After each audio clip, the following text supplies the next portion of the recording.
Minister, I welcome the opportunity to contribute to this very important debate on the Mental Health Bill 2024. And I know, Minister, that you have personally prioritised this bill, so I want to acknowledge that here at the outset. The Mental Health Bill 2024 proposes to deal with some of the most complex and contentious aspects of mental health treatment, particularly those involving consent and involuntary admission of persons who may lack capacity. Many of the new provisions are positive in that regard, but given the seriousness of the issues around involuntary treatment, it is absolutely critical that government gets the issue right. The bill also proposes to fundamentally alter how CAMHS is regulated. We know, of course, that this is urgently needed, as the volume of reports on CAMHS published in 2023 alone testify.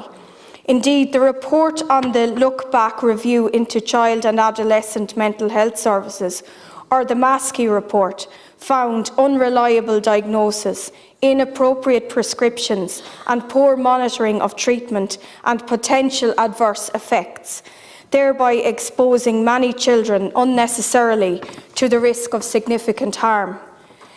These are not the markers for a clinical service that any child should be referred to. I do accept that much work has been done in this regard, however. I think the key issue here, Minister, is not the bill that we are dealing with per se, although there are numerous aspects that I wish to speak to at length. The real issue here in this state continues to revolve around access to mental health treatment supports, especially clinical supports.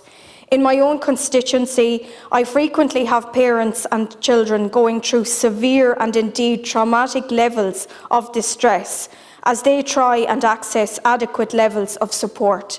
And indeed, this causes huge upset and frustration. In this regard, updating or modernising the law will amount to an exercise in futility or political window dressing if there is not an equal determination to take action and deliver on the ground service provision. The Masky Report identified as much when it spoke of the wide variation in scope and capacity of CAMHS teams, resulting in a postcode lottery for parents and young people. There are other issues I would like to have raised, Minister, including how the bill proposes to make changes around how children and young people, including provisions to allow 16 and 17-year-olds to consent or refuse mental health treatment. I also want to highlight Section 44 in Chapter 3 regarding determining a person's consent or otherwise by a responsible consultant psychiatrist. Do we have sufficient numbers of consultant psychiatrists here in this state to meet that need? And my fear is that we actually don't have those numbers. Garv Margaret.